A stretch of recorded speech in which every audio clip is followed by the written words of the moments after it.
It's your attention to the downside of things that causes you to keep active in your vibration contradiction.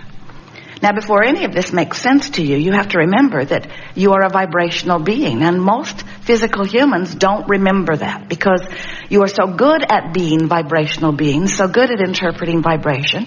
You think you're flesh, blood, and bone. You think you're human. You think you're material in the sense that others can see you and touch you and recognize you and hear you.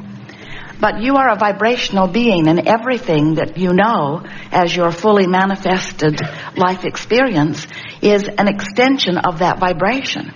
And if you will take the time to recognize the vibrational nature of you and reflect on the origin of the signal that is you, and then recognize the power of the vibration of your each and every thought, and then use your emotional guidance system just as you intended to understand the frequency of the thought that's active within you in any point in time, you can, in a very short order of time, work the bugs out of your vibration-resistant thought. When you focus on anything, you activate the vibration of that within you. But the thing that is throwing many of our physical friends, the thing that makes it, in the beginning at least, a little bit confusing, is that every subject is really two subjects. So often, when you think you're thinking about the relationship you want, because you're thinking about a partner, you're thinking about love, you're thinking about maybe homemaking, maybe family.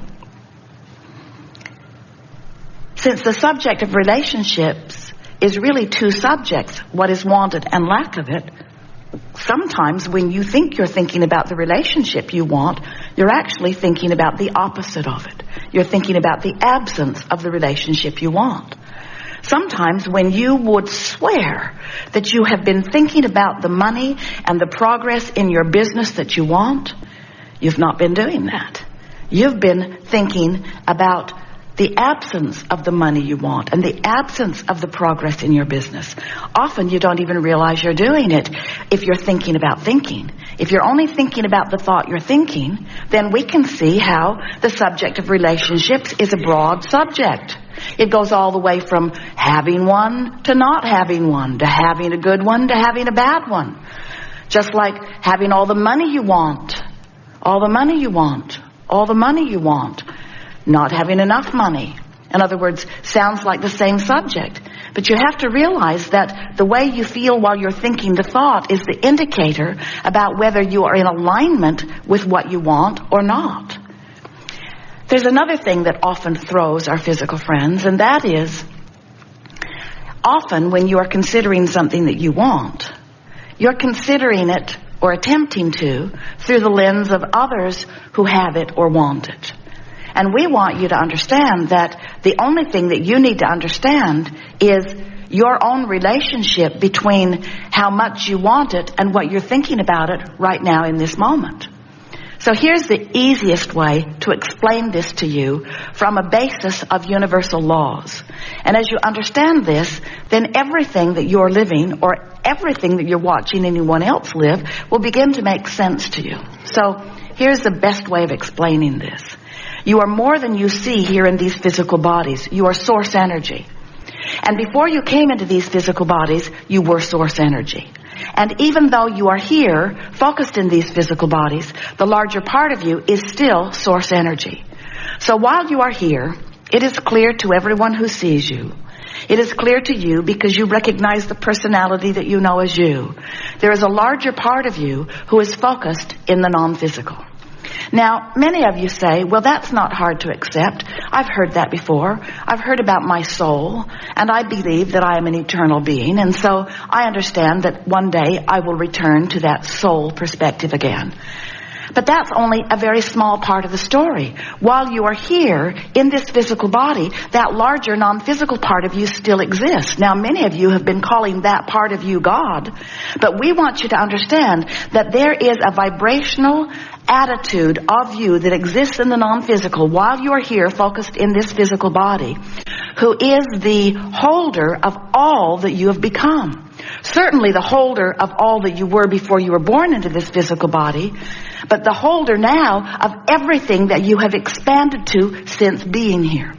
In other words, when someone was rude to you, you wanted a nicer world. And when you ask, your inner being, the source energy part of you, embraced that idea and held the idea of it purely for the creation of it.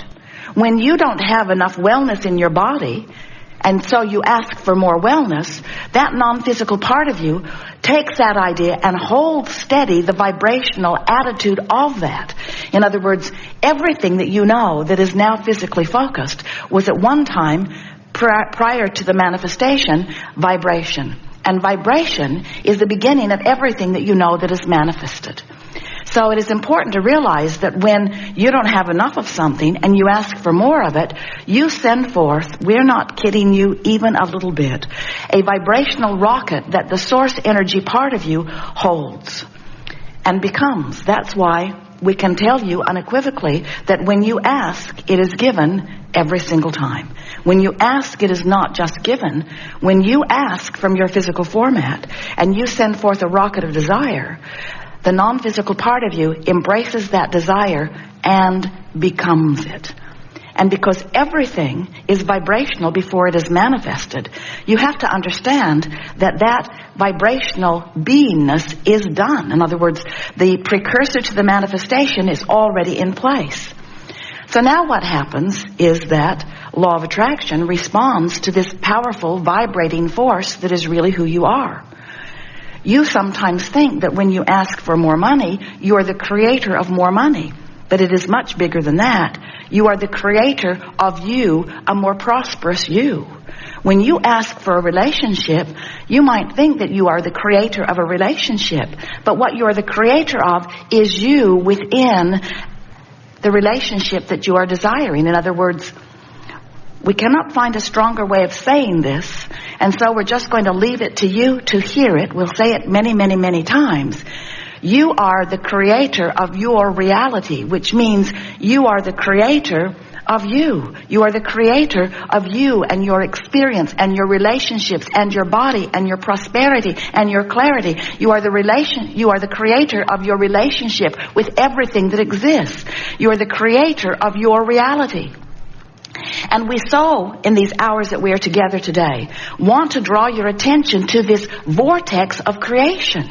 Because every time you know what you don't want and you ask with greater clarity about what you do want, you add to this beingness that the source within you holds steady to.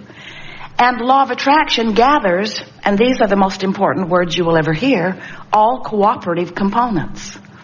So you have a vortex of creation, an assembly of all things wanted, circumstances and events, other people, attitude, information, everything that is necessary to satisfy the questions you're asking, the problems you're looking for solutions for, the creations you're creating. Everything is being assembled for you. In fact, vibrationally speaking, it is done. If we can get you to accept the reality of this vibrational reality, and if we can attract your attention from the reality that you are counting as reality. In other words, you often don't want to count it until it's manifested. You don't want to count your money until it's in your bank. You don't want to count your lover till in your bed. You don't want to count your prosperity or well-being until it is manifested where all can see it. And we want you to learn to see through the eyes of Source. We want you to come into, vibrationally speaking, your vortex of creation so that you can know your prosperity in the moment that it is a vibrational reality.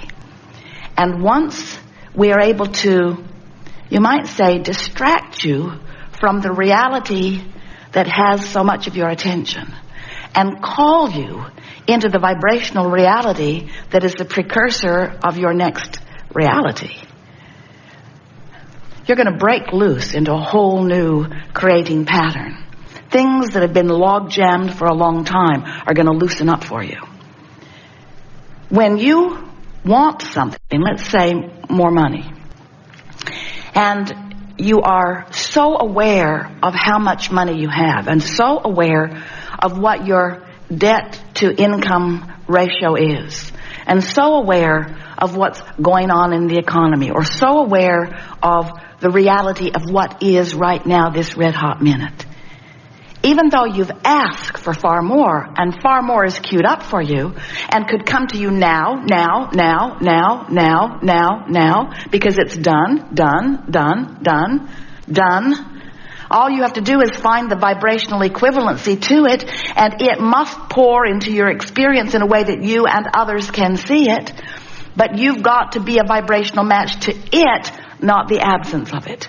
And the tricky thing about being the realist that you've been objectively trained to be is that when you truthfully tell it like it is right now, and train your vibration into that thought, which makes it that belief, which makes it that expectation, which makes it that point of attraction, you hold yourself away from your fortune that is waiting for you only because of a little sloppy focusing.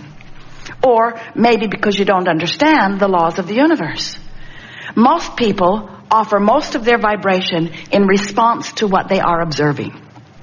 So then, because observing good things makes you feel good and observing bad things makes you feel bad, then you set out as individuals and as cultures, certainly as governments, you set out to try to control the circumstances, because you've already proven to yourself that attention to that good feeling thing makes me feel good, and attention to that bad feeling thing makes me feel bad. So I guess we should just all, you say, control the circumstances so that we can feel good about more things. And then you battle endlessly about the way those conditions should be. Don't you? This is my land. This is my land. No, this was my idea. No, this was my idea. And as you scramble around battling with one another without even meaning to, you hold yourselves outside of your vortex of creation, and you disallow by your attention to what is everything that you've put there, everything that you own, everything that you deserve, everything that you're worthy of, everything that's queued up for you, everything that has been assembled. All the cooperative components to everything that you've been asking for have already been assembled. You're the only missing component. So the question that we really want to get to the heart of as we are chewing together today is, are you a cooperative or an uncooperative component? And here's an easy way to know it. If you're frisky, you're cooperative. If you're ornery, you're uncooperative. If you're happy, you're cooperative. If you're unhappy, you're uncooperative. If you're joyful, you're cooperative. If you're pessimistic, you're not cooperative. If you're ornery, you're not cooperative. If you're overwhelmed, you're not very cooperative. If you're fearful, you are so uncooperative. And many of you would say, but I have reason for my fear. And we say, doesn't matter. You're uncooperative to your own cause. But I have reason to feel this way. I've been watching CNN, and I know what's going on. You want me to be oblivious? And we say, to that, we want you to be oblivious to the things that make you feel ornery, that make you feel fearful, that make you feel unhappy, that make you feel pensive, that make you feel angry. We want you to be oblivious to them while you are aware of things that make you feel better. But we've never known anyone who could just withdraw your attention from something, because, first of all, your attention to it is the reason it's close by, and the reason it's close by is the reason you're giving it your attention. Sort of a cycle of attraction. Oh, so it turns out there is this vortex of creation that is all that you are. And then there is this vortex of creation that you've got going on relative to a lot of different subjects. And have you noticed that cooperative components are being assembled around whatever attitude you have about anything? Do you know that you could pick some subject that you're really bothered by?